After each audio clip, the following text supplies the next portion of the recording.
I have a story that most of you probably haven't heard, um, which I'll share. Um, and this is as I recollect it, but I don't think it's in any of the books. Some of it is, but Pendu was Baba's cousin, and the one of his intimate disciples, and he joined Baba as a young, kind of late teen, I guess late teens, and he was there at Mehrabad. And one day, and this is when there was a colony of about 500 people there at the time, and one day Baba sent him to check out this well at some distance from Mehrabad, because they were always dealing with the problem of water.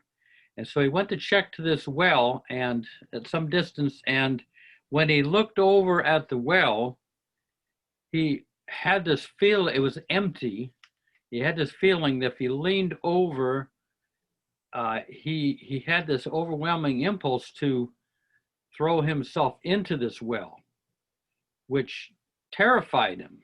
And when he came back to see Baba later on, Baba, he was shaken, and Baba said, "What's wrong?" And he said, "Well, I was, I checked out that well, and when I was on the edge of it looking down, I felt like hurling myself into this well." And Baba said, "Don't worry about that. That's the power of gravity." And I don't know if you've ever had that. It's a sensation. I've been on a situation like that where you feel like you're going to get pulled down, and there's a powerful, you feel the impact of gravity. But anyway, Baba said, "Don't worry, I won't take you for another 30 years. So Pendu was consoled by that, and so this was, like I say, 1926. And so years and years go by. He's been one of the Mandali. He's been a part of Baba's life, even the new life he went on with Baba. And one day Baba said, he reminded him, "Remember when I sent you to that well?" Now, these are all paraphrase. I can't remember all the words, and it's not really recorded. So,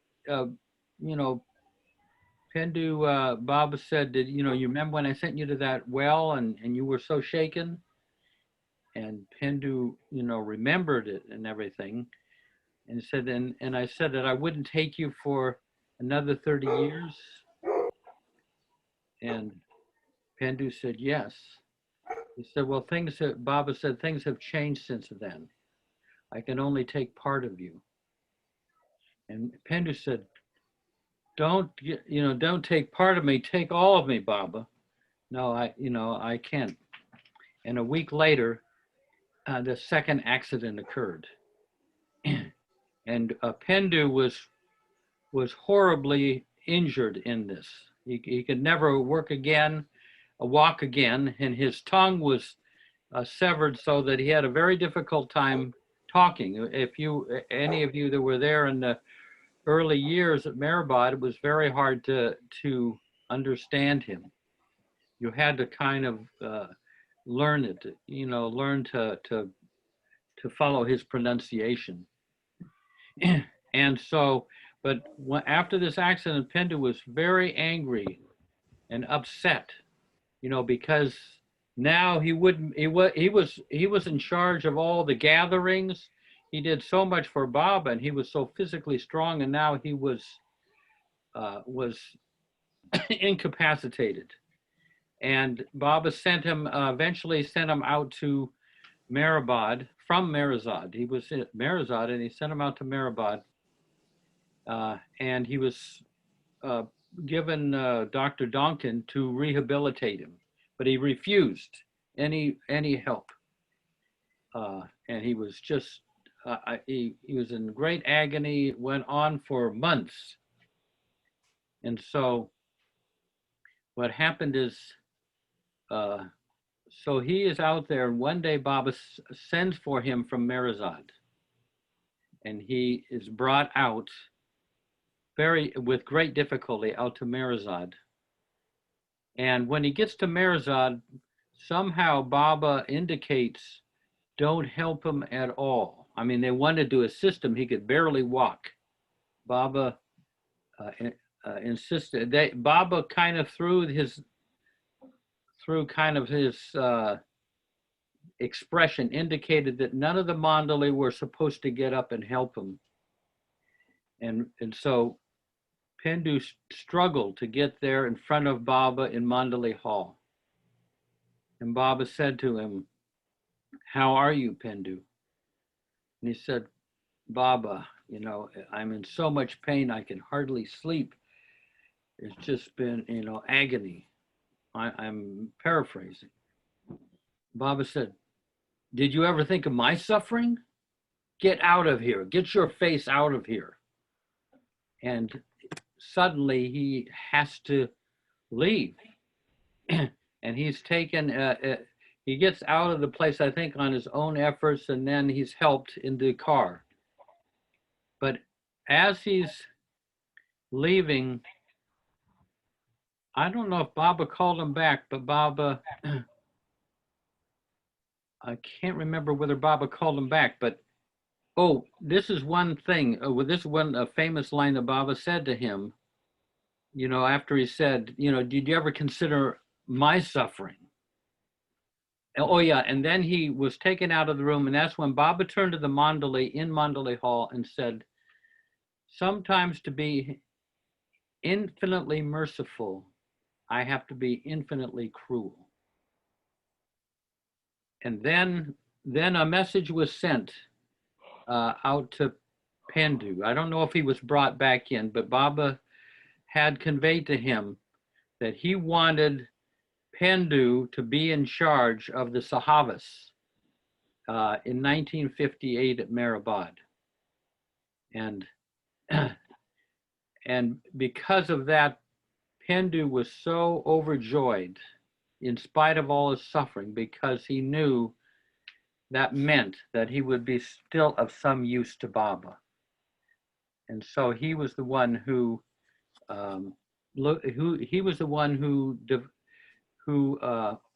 managed all the large gatherings for the rest of Baba's life. Even the Amartithi programs, he would be there in a wheelchair, directing all the affairs of the large gatherings. So that's a story of Pendu that I don't think is recorded at all, except that one part, you know, that episode there in Mandali Hall. Anyway, but with a beautiful, the thing is that I think, this is just my feeling, is that in taking that suffering on, Pendu enabled Baba, took on some of Baba's suffering, so that Baba would be able to perhaps even walk again after the second accident. But his own cousin was willing to suffer the rest of his life to make Baba's life a little bit easier, the rest of Baba's life. That was my feeling about that. So did he ever, after that chat with Baba regarding Baba's suffering, and did Pendu ever complain after that? Oh, that I don't think so. You know, I don't think so, because now he was of great help, and even when we got there in the early 70s, he was there as the helped Dr. Gore with the clinic from all the villagers coming in, and he was the one who registered everybody as patients and everything. And he stayed there the whole time. And the thing about Pendu is, this is my experience embracing Pendu. Pendu would sit in this chair underneath the clock there at Merazad, and when I would embrace him, I would feel you'd have to kneel down to embrace him, and I'd feel like something inside of, like my heart would go all the way into the interior of Pandu, be in this warm ocean for a while, and then my heart would come back to me at the end of the embrace. But his whole interior was this vast, warm ocean. And Dan Ladinsky was looking after him at the end of his life. And when the pilgrim was come and they would say Jai Baba and embrace the mandali, Pendu, in the latter part of his life, he would have to say, when they come and they say Jai Baba, I want to receive their Jai Baba, but I have to keep my mouth shut. Meaning that he must have merged with Baba, so that when people were saying Jai Baba, they were referring to him, to Baba in him. Baba was so present in him that he actually had to keep from responding. I don't know if that makes sense. Yeah. We have a new Baba. We have some new Baba lover with a lot of hair. I didn't know that. Well, now you do. Oh my goodness. It's Jeff. My name's Jeff Wolverton. Yeah. There are Jeffs all around the place here. How many Jeffs are there here? There's many Jeffs. This is a Jeff meeting. The meeting of the Jeffs. Yeah. That was me 10 years ago when my hair was a little longer. Oh, I like that. 10 years ago. A little home movie. Only 10 years ago? 10 years ago when I had that nice shock of white hair, Hey, so that was, I just happened to think of that story, from that time. But anybody have anything to share or any questions? Or I know Jake has, or Ganesh. Yeah, Those guys sometimes. Nice to see Dave there. dilemma. It's a better way to mobile. Spectrum Mobile. Jake, your sound is not coming through that well. Not me. Can't hear me so well. Oh, Jake, yeah. Hang on 1 second. I think I could change something. How Oh, about another Jeff. Yes. We got several Jeffs here. What are we gonna do? I read it, in Lord May here, where Baba says, whenever 5 Jeffs are gathering in his name, he's there. He's there, all right. If you look on the screen, there's 1, 2, 3, 4, 5, 6. Oh my God, 7. Well, how many Jeff W's? Who are all these Jeff W's? Anyway. Hey, so Jake, anything, or Ganesh? Yeah, can you guys hear me? Yeah. So there's this,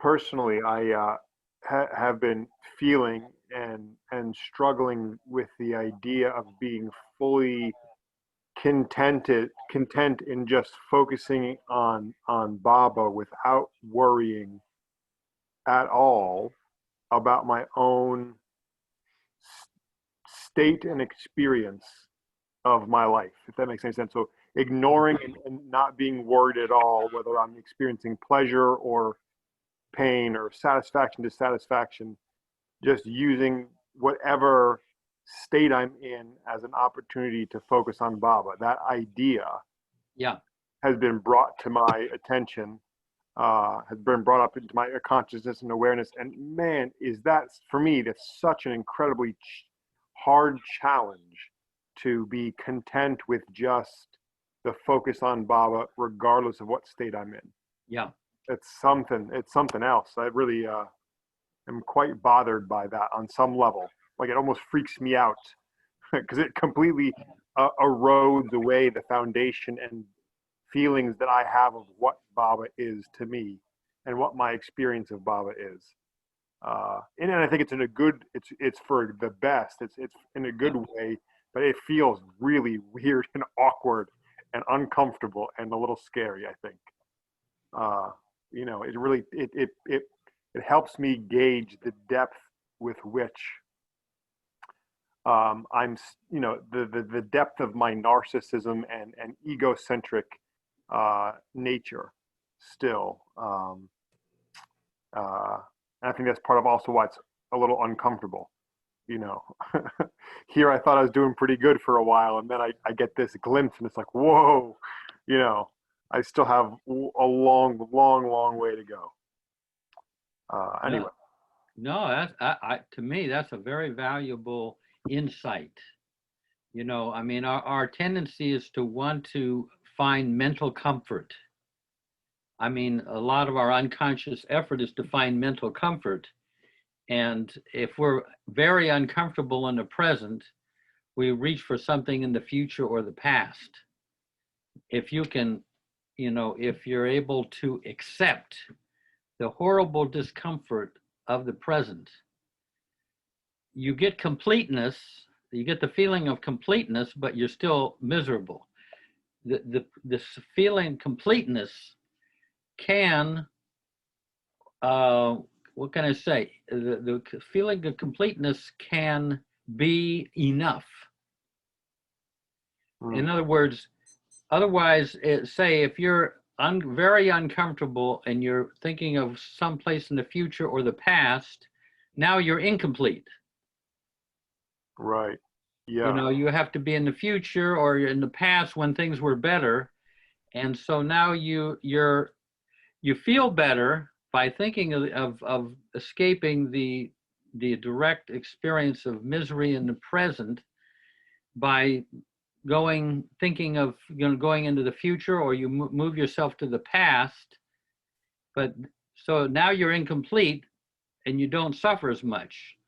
Or you can be complete and miserable. Yeah. Which one do you want?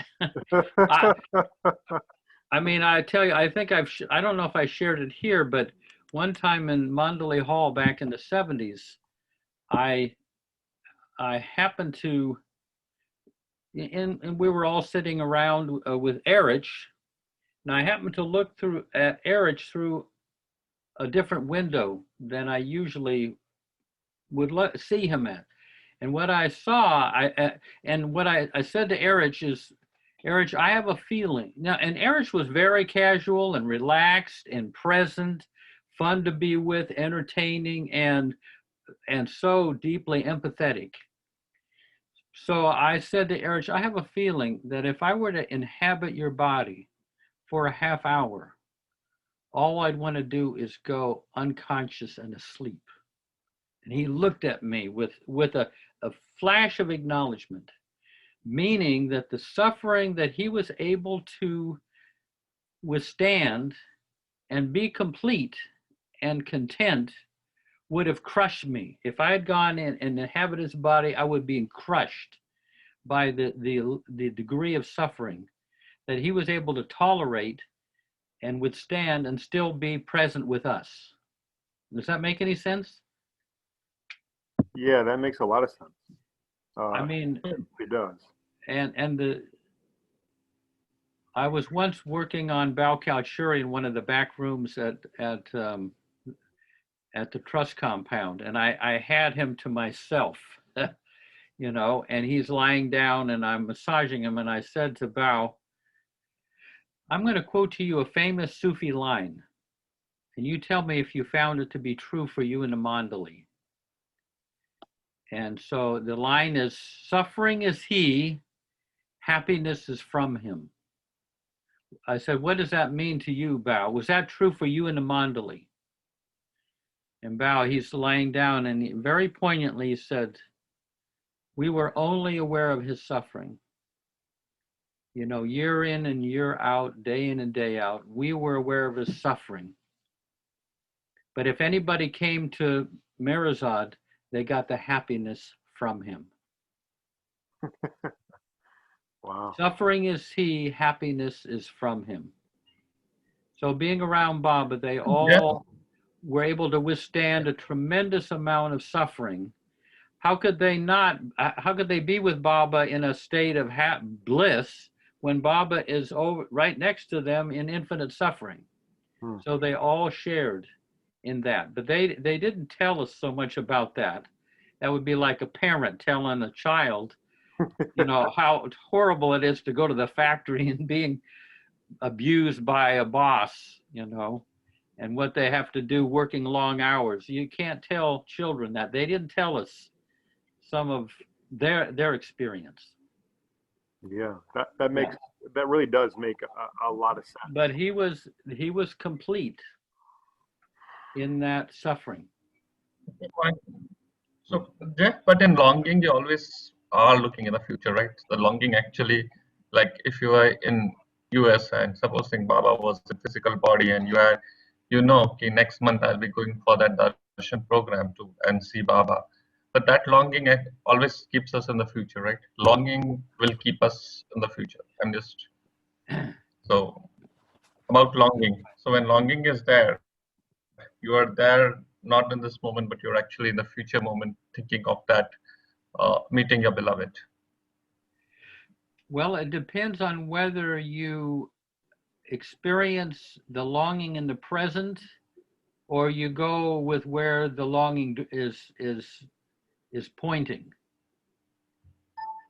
In other words, you can experience the longing in the present and remain with it, even though it's about a future event. Can you imagine that? Oh, Ganesh, you have frozen there.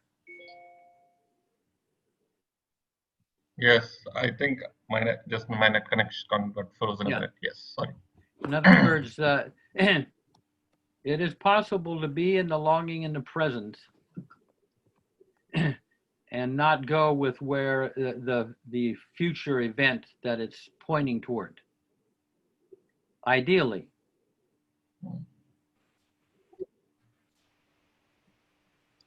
But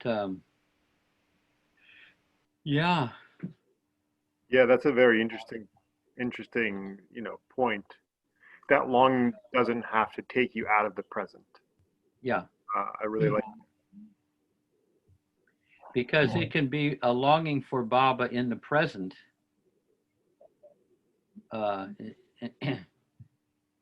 without even going to the future. But I remember though, Darwin, we said to Darwin one time. Was that? I think you heard your feedback echo through the internet. Oh, me. Oh, wow. Yeah, I think it's somebody else's,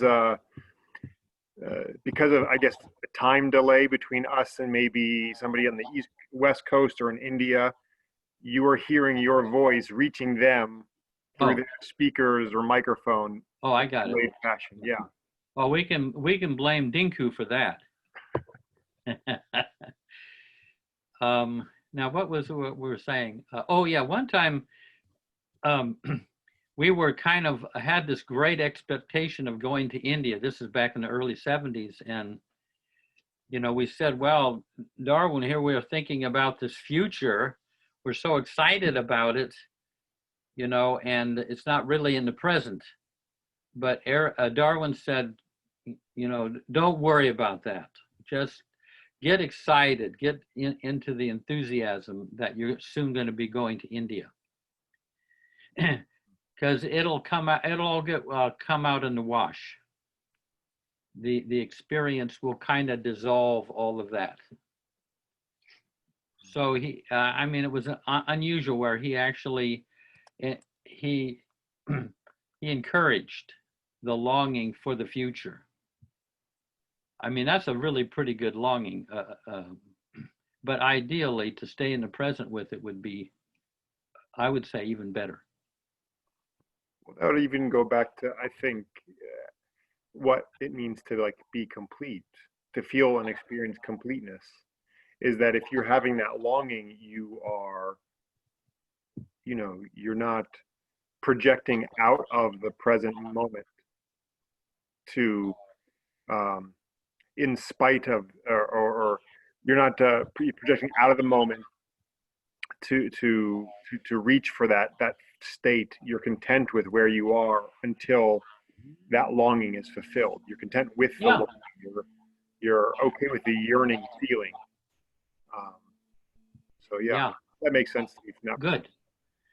But I think what you're talking about of accepting how you are in the present moment is very valuable thing to be able to do.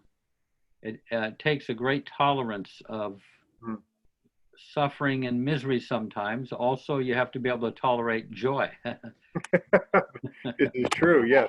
In the present. Both. Yeah. That can get a little unwieldy. So, yes. But, There is one yeah. paragraph from this Effort and Grace. Can I read it? It says that Yeah, go ahead. combining the opposites is more an attitude than an action. For example, humility and boldness, self-effacement while maintaining self-esteem, total detachment and yet love for everything, infinite patience and infinite longing. The ultimate paradox is our being everything and yet nothing. This is what Darwin says in book Effort and Grace, page 64. Yeah. I know So combining the opposites. to harbor such powerful impulses in the present moment, that is a great challenge, but it can be done. I mean, I think we have to eventually do it when the time comes.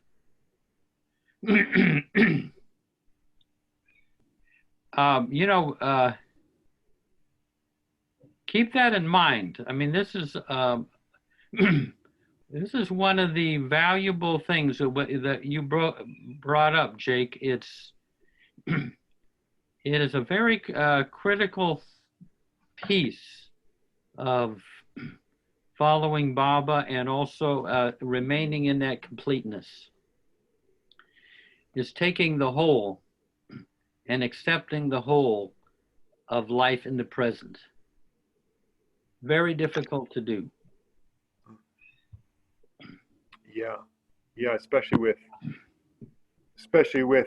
judgments of how you think things should be, or how you feel like you've reached some state, and then all of a sudden you realize you can't maintain that state, or that state is not the only thing to experience, and then it can easily dishearten you in terms of where you are, or who you are, or things like that. Yeah, I mean, it's basically saying yes to the present before you say no to the present. There's a line. Here's a line from a passage of Baba that I memorized because I found it very significant. It relates to what you brought up, where Baba says, the moment the intensity of your faith in my will reaches its height, you say goodbye to worry forever. Then all that you have suffered and experienced in the past, together with what you may experience in the future, will be to you the most loving and spontaneous expression of my will. And nothing will ever be able to cause you worry again. Oh my God. Now, I read that some years ago, and I said, boy, I don't accept everything as the most loving and spontaneous expression of, as the most loving and spontaneous expression of Baba's will. But that's In other words, if you're willing to accept anything, then you don't have to worry. But boy, Yeah. Well, I can just feel I can feel the immense beauty in what you shared, in what Baba is offering here. Just because it completely collapses for me in my thinking of things, it completely collapses any desire or need for anything else, and and it just puts in such a profound simplicity, you know, who I really am and who Baba really is. It for me it becomes so simple. Not that I'm experiencing that directly, but I catch just a glimpse of all of, you know, the past, present, and future collapsing into one. Just a small glimpse of what that feels like. Just beautiful. I can just feel the beauty of that. There isn't any need to worry how much I put like, how beautiful the terrible things that I have done are, and how beautiful the beautiful things that I have done are, all wrapped up in the unfoldment of Baba's will. I don't, you know, I suppose I have to be careful because I don't want people to think that, you know, you just go on doing terrible things and it's okay because it's Baba's will. But I could feel the beauty in it, all of it being one and unfolding. Yeah. That's just, oh. And the thing is that well, one thing is that one of the great gifts that the Mandali, what they experienced in being with Baba, is he gave them a feeling of completeness, even after, whenever, especially when they were in his presence. But then after Baba dropped his body, they always had that feeling of completeness, and that's. But they had to experience that completeness or wholeness. They were so complete.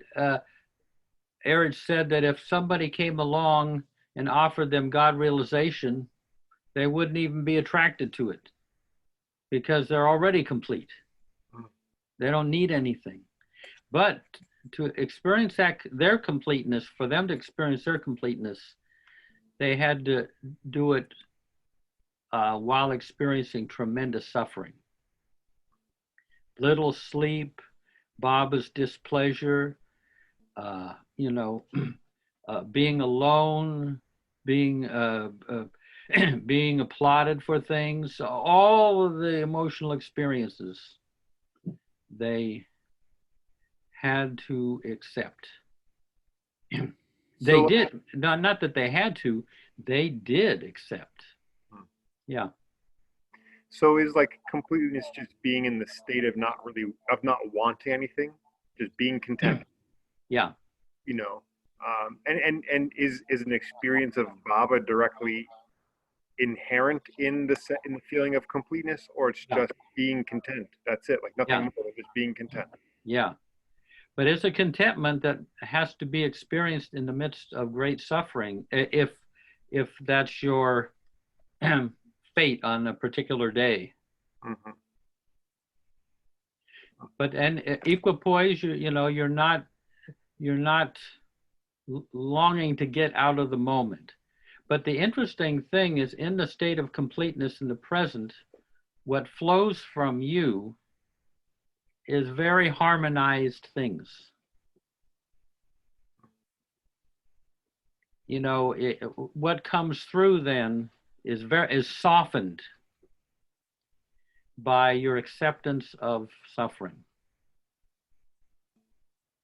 Yeah, as opposed to like the experience, you know, the grin and bearing, knuckle gripping experience of I'm suffering and I'm going to endure it, as opposed to, in contrast to being complete. Yeah. With it. Yeah. It's a kind of a knowing. It's more of a knowing than I would say an experience. I mean, you may not feel great, like I say, but you know that you're complete. I mean, this is like postgraduate Baba, I would say. Yeah, I'm trying to I'm trying to perceptualize this. I'm trying to go back in my life files of all my experiences and see if I have, you know, some practical experience of something that resembles this. And I laugh because it is kind of mind boggling on some level, but I do feel the truth of it, and you know, I have it's something that I want to cultivate in my life for sure. Yeah, no, I think you're fortunate to even get a sense of that. I wonder what Telly thinks. What do you think, Telly?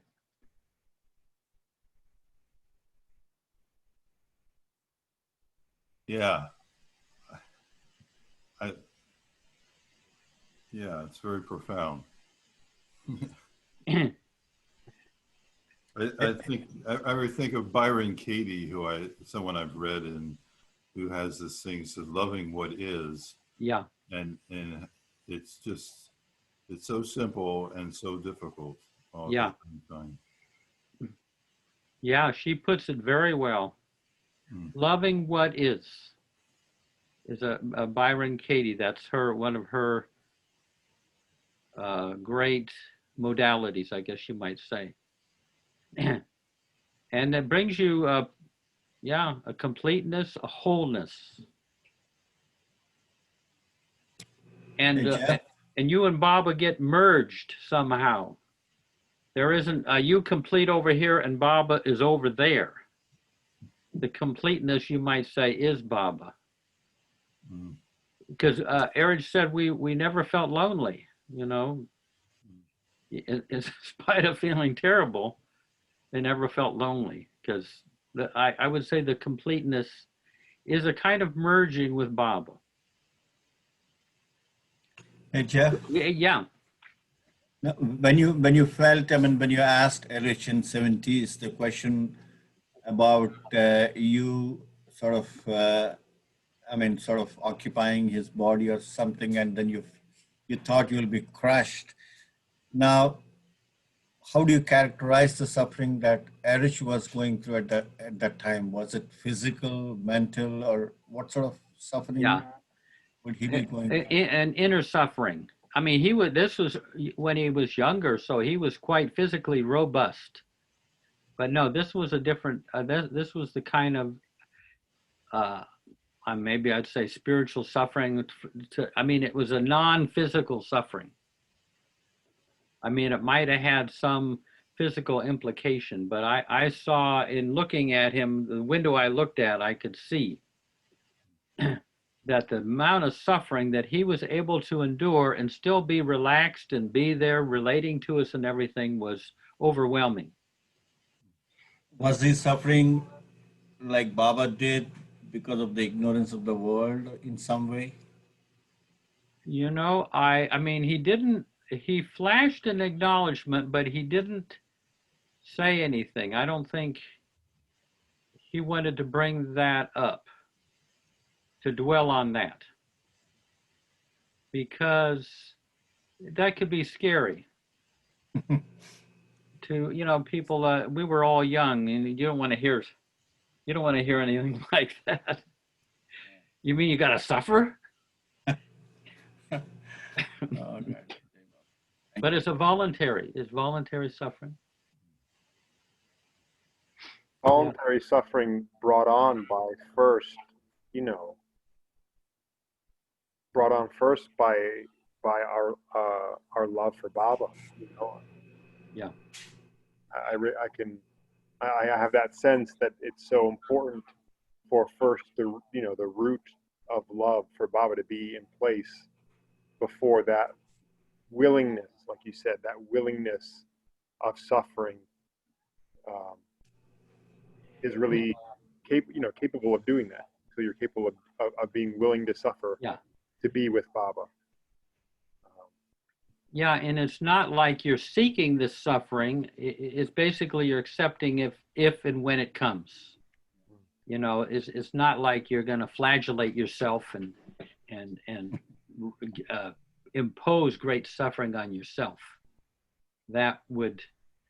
But one time, Danny was reading the newspaper to Erich, and he read about some ocean liner that had sunk at some distant place in the world.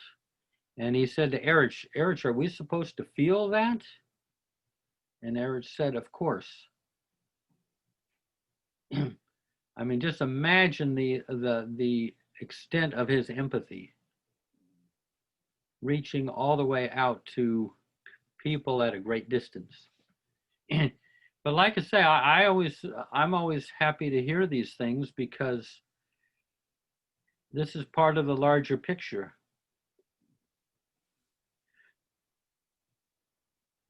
But now let's get off of suffering, and we're going to go to VJ. VJ, last time VJ told us about meeting Baba when he was 9 years old. Well, when he was a baby and when he was 9 years old. And he told us how mischievous he was around Baba.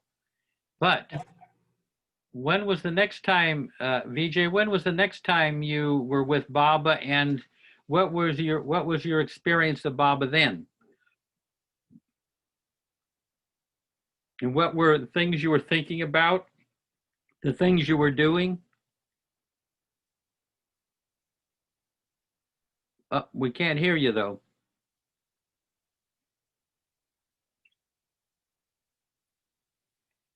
Can you guys hear VJ?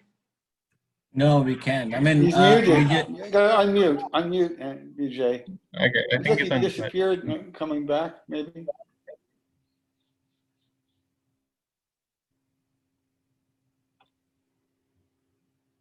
Now we've lost him I altogether. think he's. Yeah. I Where's think he's is he reconnecting. dialing in from India? he's there. I think he's trying to do something with his machine.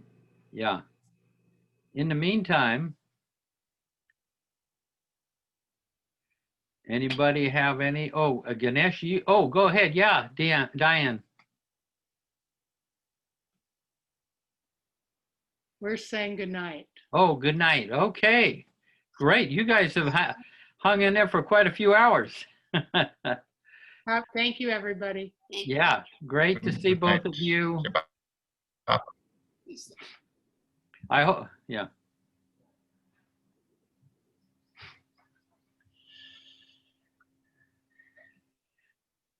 Well, while VJ No, I is, think Vijay is unmuted. He should be able to say something now. Vijay, are you there?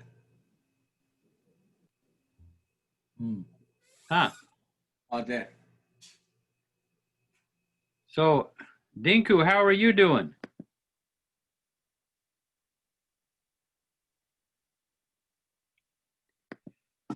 Maybe India. Oh, there's VJ. Okay, now, can we hear you?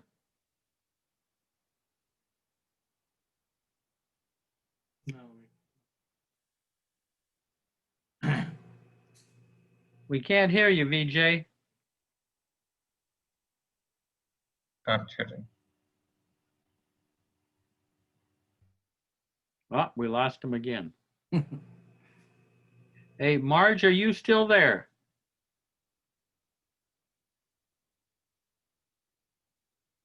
Hello, Marge. I ran into, I visited this past weekend someone who Marge had told about Baba many years ago. Marge was this person's link to Baba. Oh, hey, Marge. We were experiencing some technical issues, Jeff. Uh-huh. People are not unable to mute themselves. Prakash is trying to help us work it out. No, I did that. I said, Please, can you try now? yeah, he can. I said allow participant to unmute themselves, so they should be able to actually. Yeah. Allow participants. Yeah, I just did that option again. so that everybody can unmute them.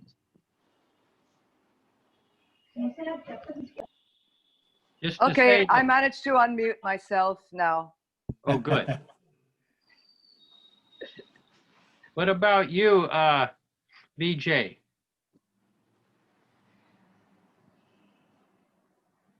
He's disappeared, looks like. Yeah. Yeah, I mean, he looks unmuted, but we cannot hear him. I mean, I don't see Yeah. the muted sign there. He has an unmuted look. Right. Okay. But Marge, if you're still there, I spent some wonderful hours with Kay Ponica up in North Carolina. Oh, good. We got Dinku.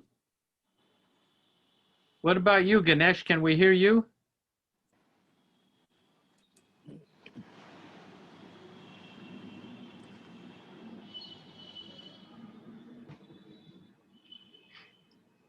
Oh, good. I get to go to bed early tonight. No, we won't No. let you go so early, Jeff. What was that stuff on suffering a little bit unsettling, Dinku? No, it kind of made sense, but at the same time, I always question that, why do we have to suffer? That's my question. The suffering, now this is hard to imagine, but the suffering that we experience voluntarily, I mean, not that we're bring it on ourselves, but when we do suffer, a number of the Mondelevs said it lessens Baba's suffering a little bit. Yeah, but why the suffering in the first place? You know, I mean, Well, that's what I but- keep okay. questioning myself. Okay. I mean, we're all addicted to the bottle of self-preoccupation. And getting over any, in other words, when you wake up, you say, how am I doing? What about the rest of us, Dinku? What I mean is that to give up any addiction, especially the addiction to self-preoccupation, if you give up addiction to alcohol, it's very difficult and very painful.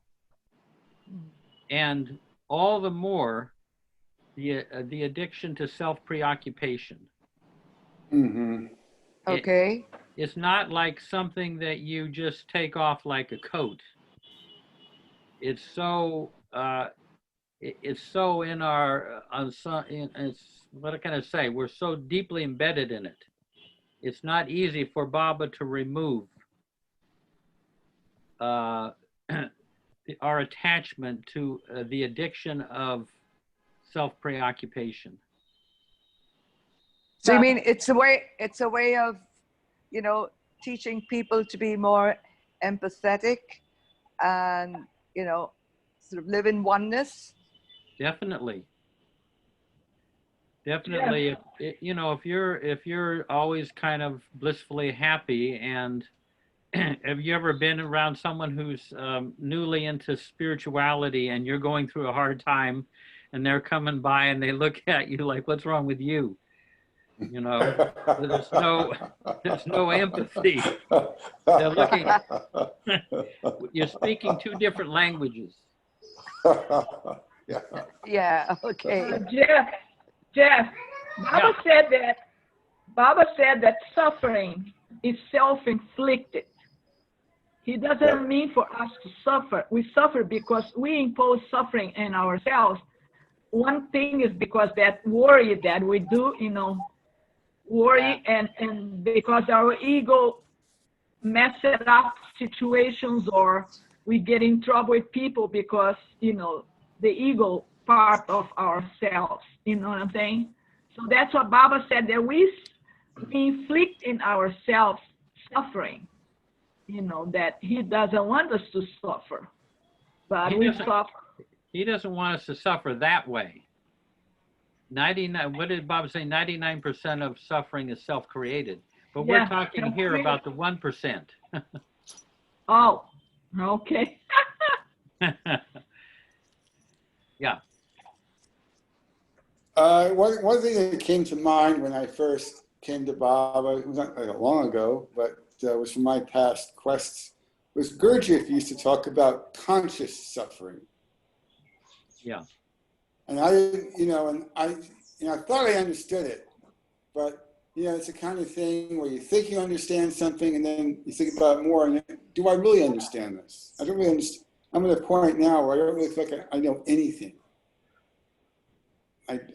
Everything I used to rely on is of no value. And I just have to trust that that's taking me somewhere, someplace. No. Huh? Suppose you get fired from your job, and it's a humiliating experience, and you have to go through that. But then after that, you have empathy naturally with all those who also lose their jobs, who are humiliated. Mm-hmm. So you're suffering, the humiliation you've suffered links you with the condition of so many of your fellow beings. Does that make sense? Mm-hmm. Mm-hmm. It does.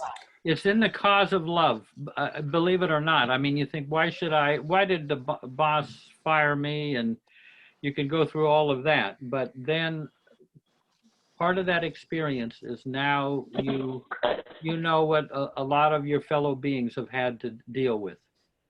Or if you go through a divorce, a very painful divorce, and you know what half of the adults in your life have experienced or will experience, because about 50% of marriages don't make it, Mm-hmm. So yeah, and yeah, that's suffering links us. I don't mean inviting suffering, but it links us with our fellow beings. Yeah. Hey, but did we ever get VJ, or does he just meditate out there on outer space? He's there. He's Is there. there? Yeah. Hey, Vijay, I think, do you have anything like a Bluetooth or some other thing happening? Because that's when you can't hear. You may have some instrument lying around, which may be connected.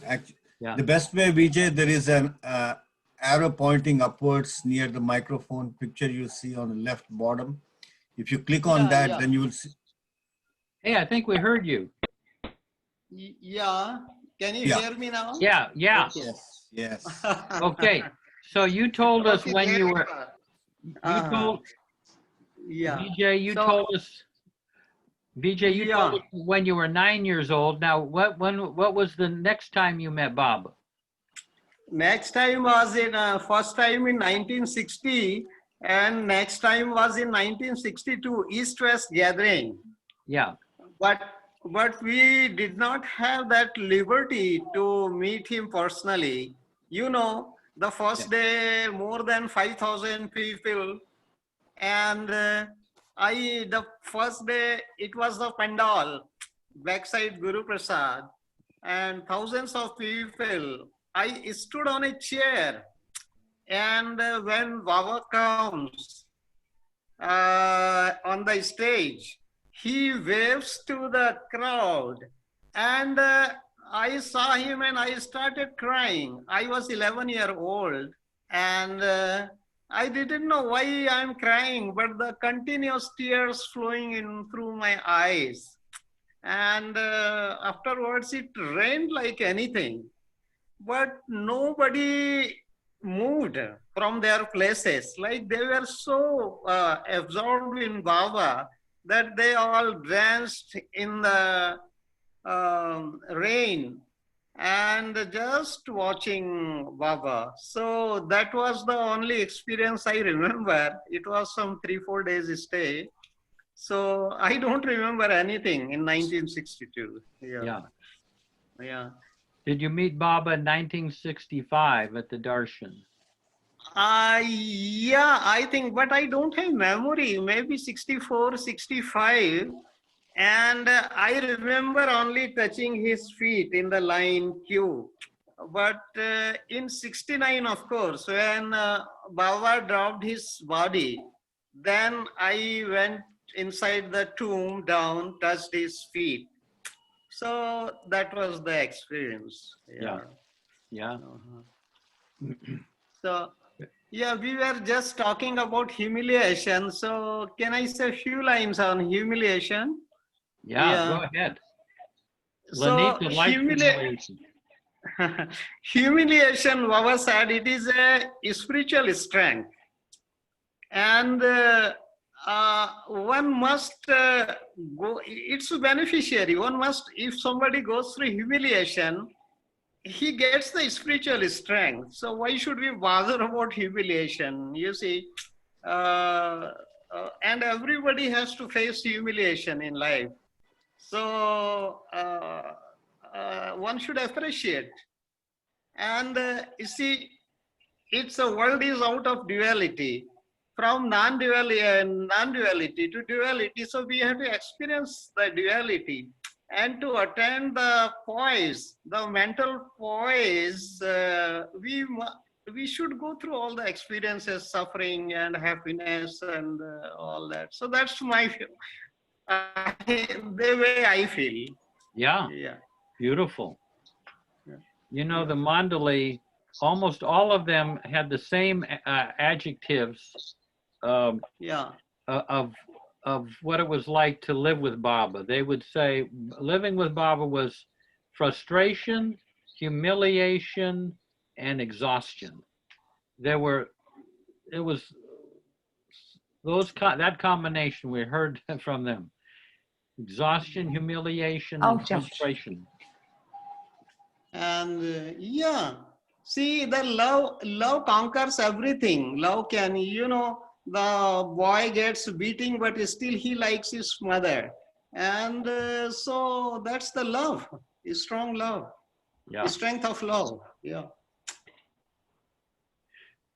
Yeah. So I'm going to call it a night here, guys. Okay, Jake. Wonderful Good. to be with you. Thank you very much, Jeff, and wonderful to hear your story, Vijay. Thank you, Jai Baba. Yeah, Jai Baba. thank you, Jake. I saw Jake, Katie nice to today. see you. Hey, Baba, Jake. I'm glad she talked today. I feel like she's so reticent to share. Yeah, and that then, was so sweet. Yeah, And love to your mom and dad. I'll pass that along. Thank you, Jeff. Special hug, yeah. By the way, Jeff, I talked to Sanjay Kambli, and he said to send you his regards. Okay. He was asking about everybody in the States, making sure everyone was okay. They're actually painting, you know, they're working on painting the NPR now. So when people can finally come back, it'll be a whole new, fresh NPR for you all. Yeah. Wow. Okay. When were they going to open the NPR? Well, waiting on the government, and you know, that's beyond me. Okay. Yeah. It's above my pay grade. Okay. Yeah. Well. Yeah. Ganesh, you got anything there? Looks like you shaved a little bit. No, Jeff, it was like this. What we discussed this morning, what we brought up was really lovely. So that's kind of, it was a very intense, and I'm still soaked into what was discussed. Yeah. No, it's the part of the whole thing has got to be a tolerance for great emotional and mental suffering. That does come our way sometimes, unavoidable. You know, Jeff, I thought I'll just quote one experience in my life. Yeah. You know, I always had it in my mind to retire early. I set the time as being 58 years something. And then, but, you know, the company I was working for was not, I didn't want to leave the job myself. But so around the time when I'm 58, it so happened the company moved to New York and all that stuff. And I was going there working. And then they obviously had to, they bought our company. And so obviously there'll be some sort of downgrading, retrenchment thing happens. So that's when they decided to get rid of me. You won't believe it. In the meeting when they said that, Prakash, thank you very much for everything you did. And then, you can seek opportunities within the company. In my heart, I felt thank you very, very much because I knew I wanted to get out, right? Yeah. So now why I said this is because if we train our mind to sort of expect and know that suffering is a necessity in life, then, this didn't seem to be a suffering for me. I mean, had that happened when I was 55, I would have been a little embarrassed and worried. But then this happened exactly at the time when I wanted it. So the thing is, what seems to be suffering didn't turn out to be so for me, at least at that time, because I was internally very happy. I said, thank you very much, and then and all that stuff. The point I'm trying to make is, if we in our minds train our mind to know that suffering will always be there, and then suddenly what might seem like suffering may not be all that big in, will not impact us much, I think. I mean, Yeah. so we have to train our mind to know that there will be stuff like this happening. So when it comes, it may not be that intense to our minds. Yeah, and it's not like a bad sign. Yeah, I mean, that it's you've happening. done something wrong, huh? Right. But when something happens, if we train our mind to know that things can happen that can be nasty, then suddenly when it happens, you'll take it into your stride and then keep moving, I guess. But the problem is when things happen and we never expected that, that's when the pain will be intense. Yeah. So if we train our mind to think that, okay, I may lose my job, tomorrow I may lose my car, tomorrow I may lose my house, and tomorrow I may lose something, I may have pain in my leg or whatever, anything. So if I start thinking like that, not that I'm expecting it, but I'm open to the reality of such a thing happening, then suddenly things might be less, more easier to digest perhaps. Yeah, beautiful. Uncertainty. Yeah, uncertainty. Bob Brown used to worry about dying, death. I mean, way back when he was kind of younger, and I say, Bob, you're worrying about something that's gonna in the future, but you're using your present consciousness to imagine what a future event is going to be like. When you get to that actual time, your consciousness is going to be in an entirely different place. You're just judging a future event with your present consciousness, but Baba is changing our consciousness year by year. And sure enough, by the time he got toward his last days, he had no problem with death. He was like, it was not a problem at all. But 20 years earlier, he was, picturing this future event. So a lot of things are not, when we actually get to that moment, they're really quite acceptable. I mean, that's why using our present day consciousness to imagine future events, is really very ignorant because yeah, it reminds me of Mark Palmer, you remember, and he had a cancer of stomach, and he was admitted at Myrtle Beach Hospital, and I was in Pune that time. So he calls me from the hospital, and he says, "Hi Vijay, how are you?" He was just joking, and he said, "I'm planning for my next life." And I was also talking. I thought, oh, he's making fun, enjoying. But then the lady who was taking care of him, And he said, oh, Vijay, Mark is now he's dying. And he has this cancer last stage. I say, what?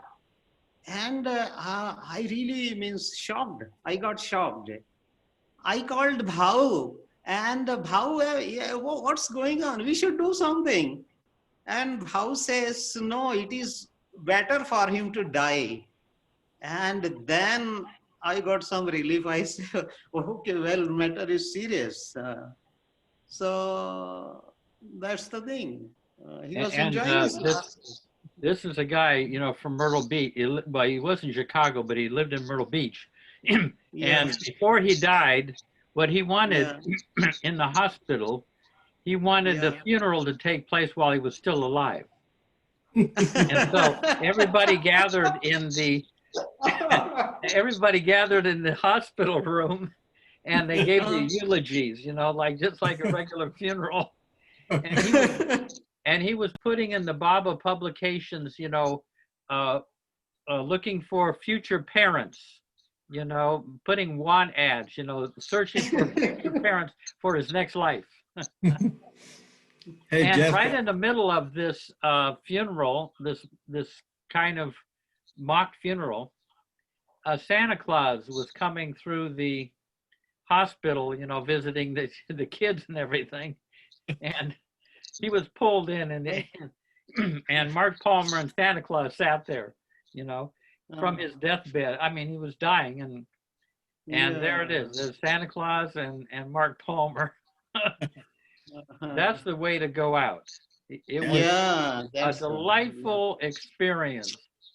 That it was very humorous and entertaining. Hey, Jeff, Baba says it's yeah. Go ahead. No. Go ahead. Yeah, it's a transition from one soul to other one body to other body, and sleep is a transition, means in the same body you wake up. So that's where one should take it. Yep. Bye. See you, Lenita. Yeah. Jai Baba. Jai Baba, Lenita. Jai Baba. Jai Baba. Jai Baba. I'm going to take off too. Jai Baba. Great to see you all. Yes. See you, Hey, Jeffrey. Jeff, there is a question from Yasmin here. Yasmin, okay. Yeah, can you read the chat box, or you want me to read for you? It says, what's the difference between suffering and brooding? That's her question. Interesting. The difference between suffering and brooding.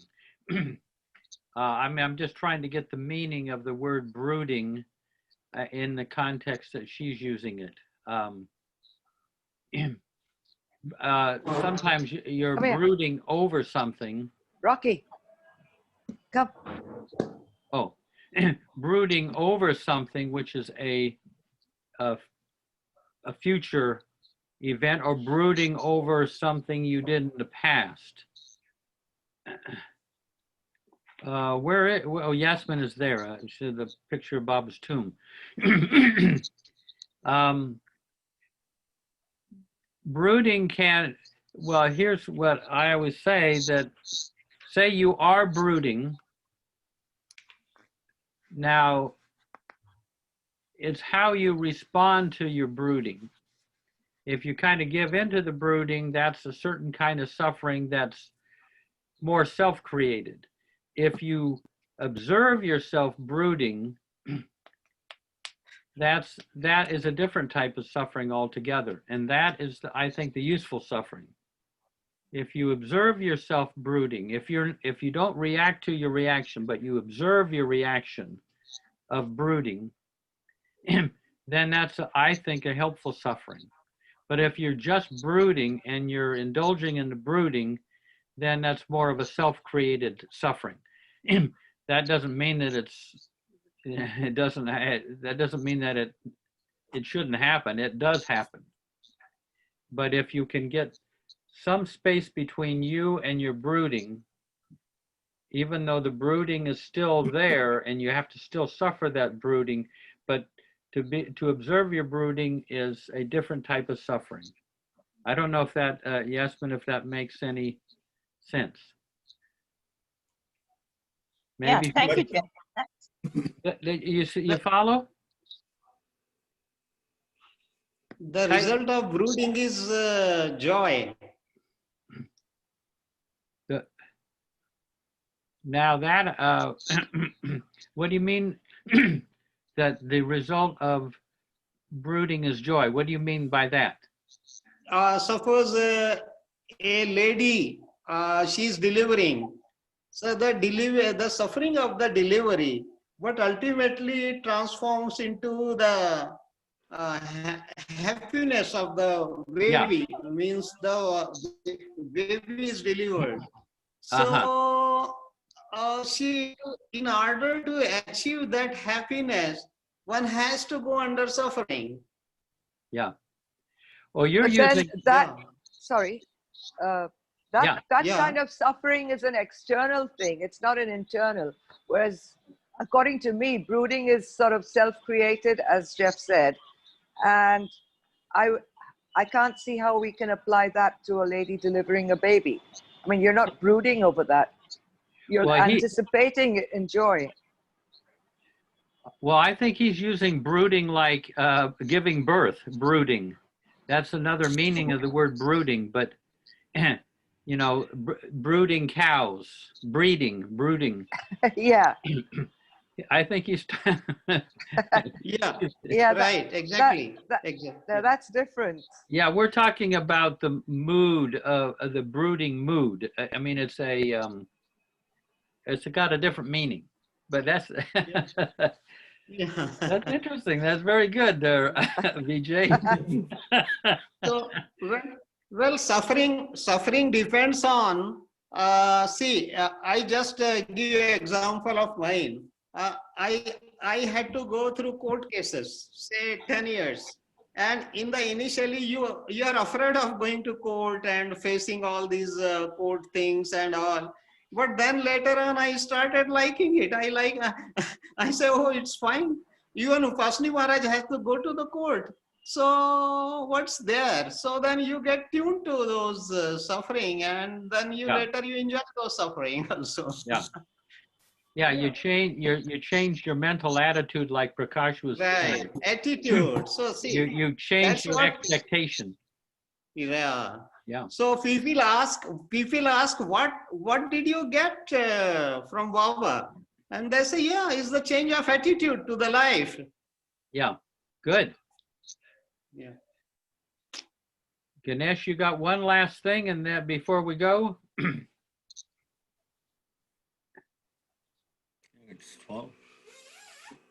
Sorry, I was on mute and talking. Yeah, actually, I was seeing the definition of brooding while this discussion was going on.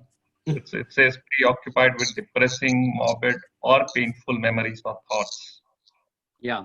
That's what the definition of brooding says. So. Yeah. Yes. And very often you can't change your mood or your reaction, but you can change your attitude toward your reaction. Sometimes your reaction is, you know, you're frightened in a situation, but you can observe yourself being frightened. But the fright is can be sanskaric. It just happens automatically. When Ganesh, when you blow up at your boss and tell them that they're going to go to hell.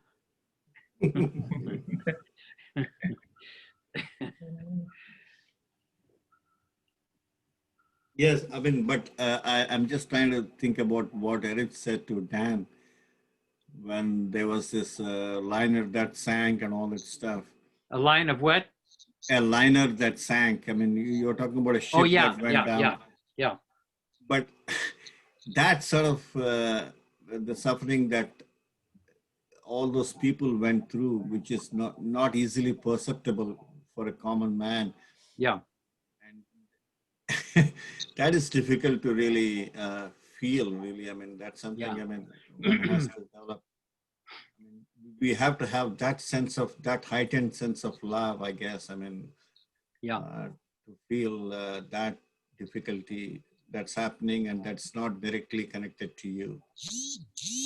The veil of separation between ourself and others eventually gets so transparent that what happens outside of you and other people is experienced by you.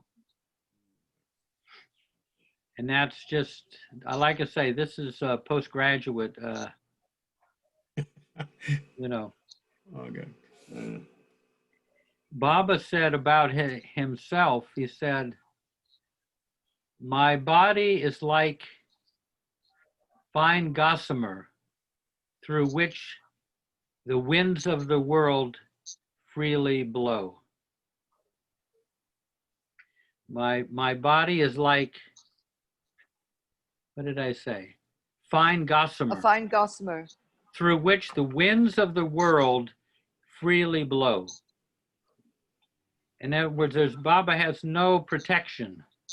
Everything that happens is passing through him. Now we have a nice armor. Things kind of bounce off of us, but love eventually will dissolve the separation. And then we experience what other people experience. I mean, I think that's so critical. When we can experience what other people experience, we can find solutions to the problems around us, which otherwise seem so difficult to resolve. I mean, you know, I see in the people around where I live, there is suffering that just is going on and on and on. But sometimes, you know, when the suffering is more mental and not physical, then that's even more difficult to resolve, I think, because we can never penetrate those minds or feel what they feel. If it is physical, then, I mean, you know, you sort of take help and then go somewhere and then go to a doctor or something and then take some help. But when it is so deep-rooted mentally, and to me, it's very difficult to find solutions. But if you've had that same mental suffering that they have, so that you can actually project yourself into them, right, then yes. You can ask questions that that are very meaningful and suggest ways of looking at the situation. I know it's all, it seems like a paradox, but love has a way of expanding who we are. So we're not just on these little islands. That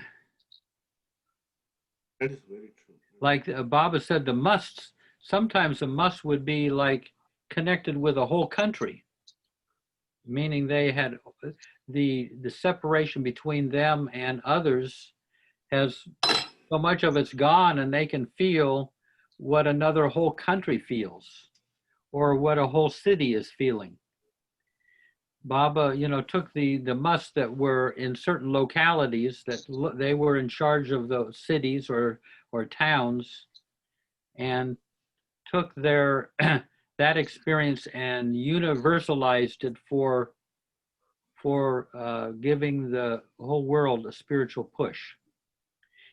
But imagine some of those musts, those advanced souls would be in charge of a whole city. I imagine they are working on the vibration of whole cities, uplifting the vibration, because they're not just living for themselves. They've gotten really outside of themselves. I mean, that's just my kind of view. That is true, because remember there was one must, I forget the name, but was it Ali Shah or I don't know who it was. He said, my city is burning. I mean, he was responsible for Paris or someplace. Yeah, France. France, yeah. the Maginot Wall, the impenetrable wall the French thought they had. And the Germans went around the wall. Yeah. Yeah.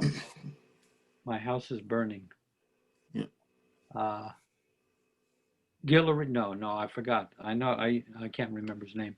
Hey, anyway, Dinku gets the last comment. Just wanted to ask. Yes. Go ahead. Dinku, please go on. Yeah. No. Well, most of these musts were Muslims.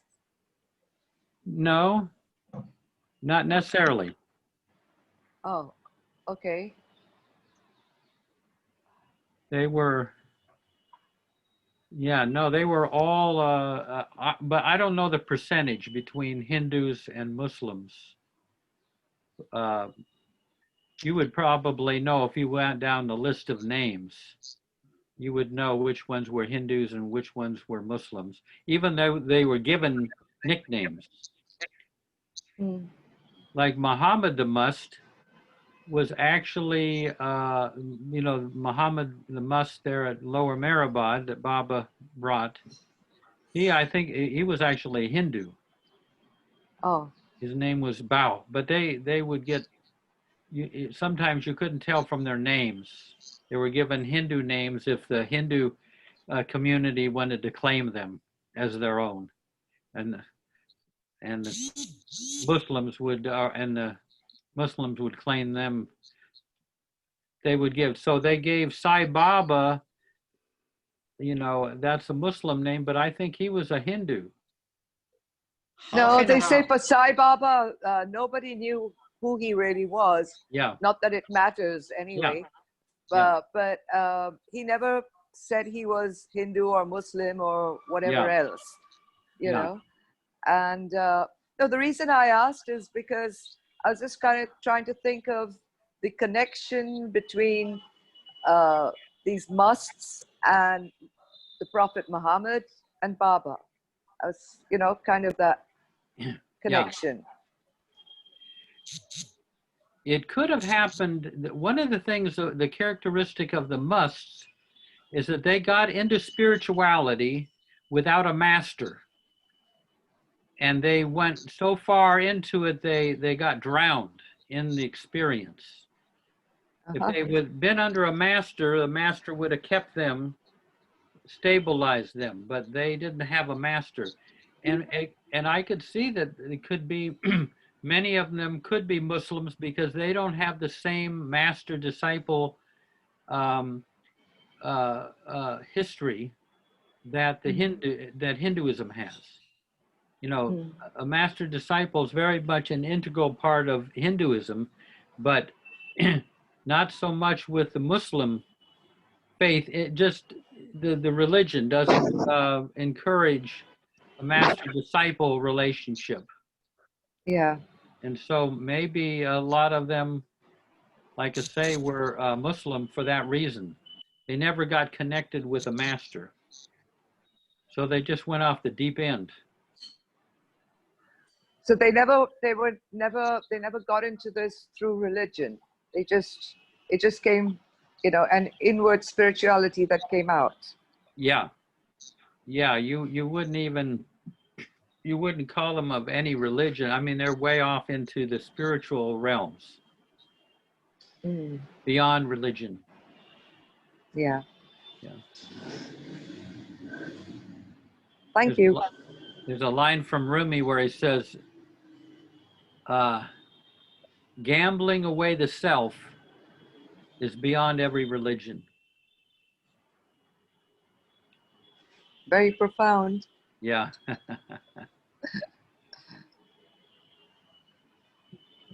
Hey, well, I think it's getting after midnight here. Yep. And, Prakash is in his pajamas already. And oh, good. Oh, which Elizabeth is this? We got Shams is here and Dinesh.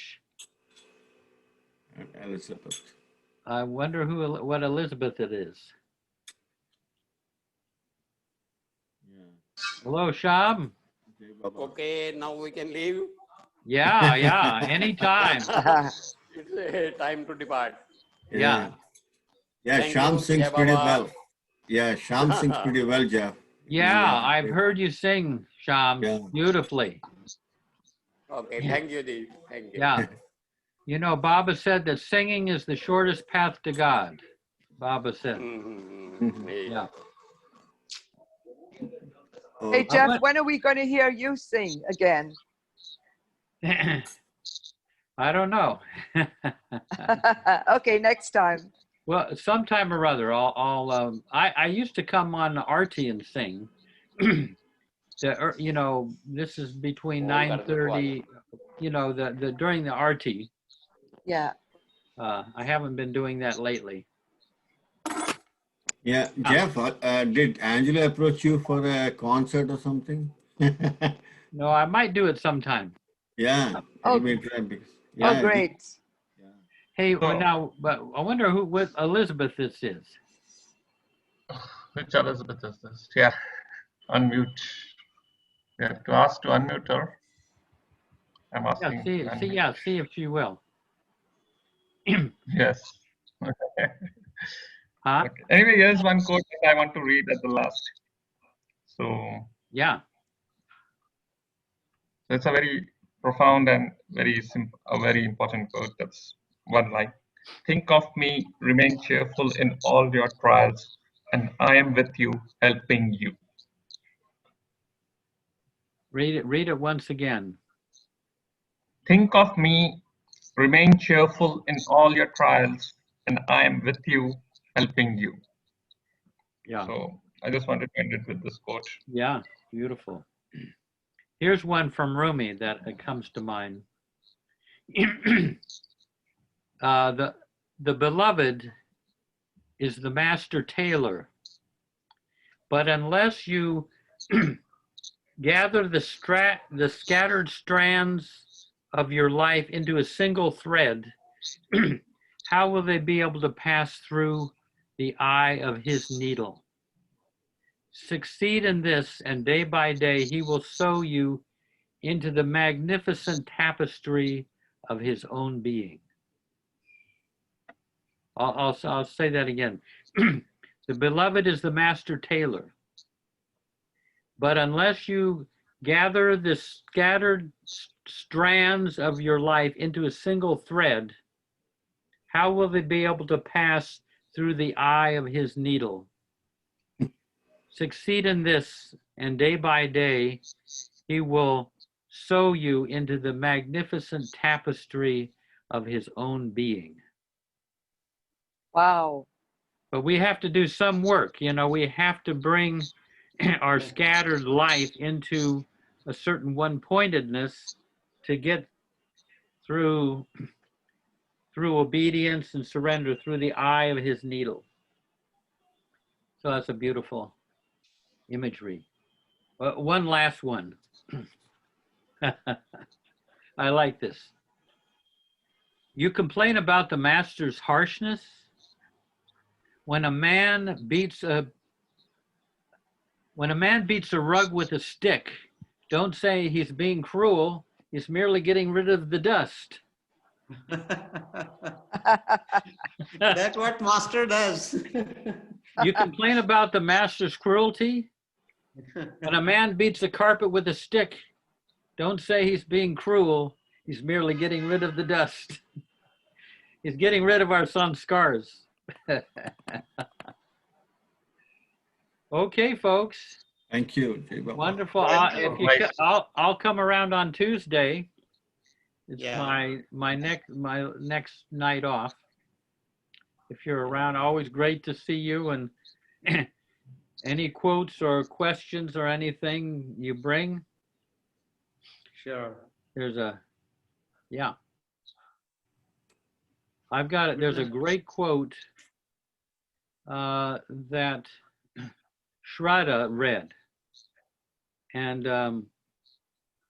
I'll see if I can get that. Excellent quote, Baba quote. Yeah, that's from the Path of Love, right, Jeff? No, it's one that was from Lord Maher. Oh, that's beautiful, actually. I wanted to know some 2314. I wanted to remember the page number. It's around 2314 or some number like that. But Yeah. that's beautiful. You're right. Yeah. You're right. Well, I'll see you guys.